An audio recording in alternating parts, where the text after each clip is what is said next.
Hi everyone, hope you're having a great Easter weekend so far. In this video I am going to cover the daily time frame and the 1 hour time frame from an Elliott wave perspective without going into a lot of detail.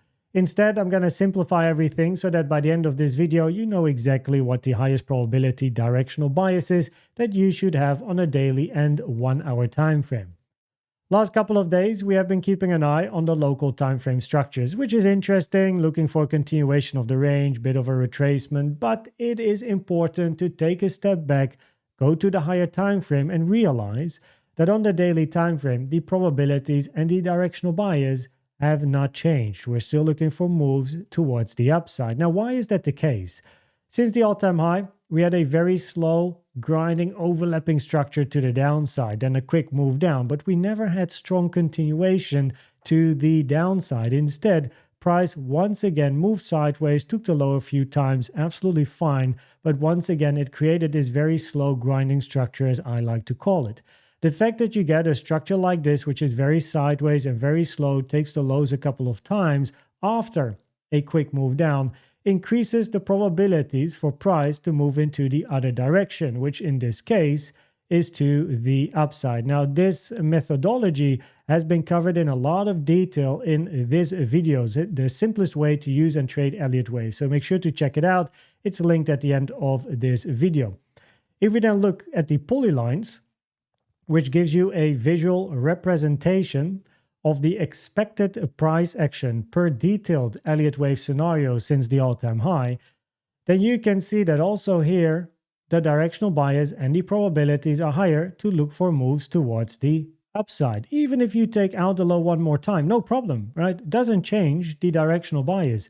You're looking still for price to move towards the upside based on Elliott wave knowledge, which means that looking for swing longs and long positions becomes a lot more attractive with or without taking out that low. Now, just to show you another example, the methodologies that I applied here were also applied when price was moving to the upside. We had the grinding structure to begin with, then a quick move to the upside, and then we have once again a grinding structure to the upside. The moment you create a structure like this, your directional bias is going to change to looking for price to move towards the downside. And of course, we had quite a retracement, but we came back one more time to take the high and then moved towards the downside. From a polyline perspective, these were a couple of 1-2s, you look for a wave 3, and then a couple of 4-5s. And sure, maybe that was the end of your 4-5 and you look for price to move down, or one more high and you look for price to move down, but the bias is the same. If we then look at the 1 hour time frame, the probabilities are also higher to still take out this high unrelated to the local price action here. I can explain it by only using these lines. If this is a significant high that leads to a deep retracement, you would count this as a wave A, B, C, or a 1, 2, 3. That means that this range has to be counted as a wave 2 or a wave B. Now, preferably, your wave 2 or B is ending before a 4-fib time, which is the orange vertical line on my chart taken from the high to the low of this structure to the downside. There are two highs that were made before a 4-fib time. Can any of these two highs be a wave 2 or a wave B? Well, let's have a look, right? Price created this high.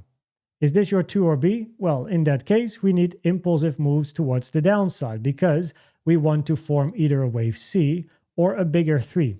In both cases, you start once again with a 1, 2, and then look for a 3 to the downside. In other words, can this be a 1? Well, maybe. Can this be a 2? Well, that's a bit of an issue because this structure is incredibly long in time compared to a 1 hour candle to the downside. So from a time perspective, no, right? Very low probabilities. But also from a retracement perspective, this wave 2 is incredibly deep. It went all the way to the 886 Fibonacci, which is a very rare target for a wave 2 in an impulsive structure. So, okay, with that information, we know that the probabilities are low that this is a wave 2 or B, and you're looking for an impulse down. Cool. We have this high over here. Is this high your wave 2 or your wave B? And we look for a C or 3 to the downside. Now, this is the last high formed before a 4-fib time. The moment you are going to create new highs after a 4 and especially after a 6 fib time, probabilities are very low that this structure is going to be a wave 2 or a wave B. In other words, probabilities are very low that this structure is then related to the move to the downside, increasing probabilities to take the high. So can this be a wave 2 or a wave B? We do the same thing.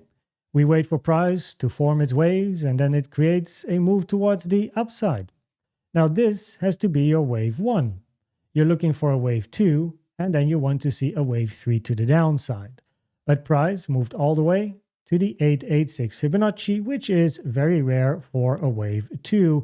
And if price of course takes out this high, then an impulse is totally invalidated. Plus you're then going to make a high after a 6 fib time, even lowering probabilities more that this is a wave 2 or B as explained, which therefore automatically increases the probabilities for price to sooner or later take out that high.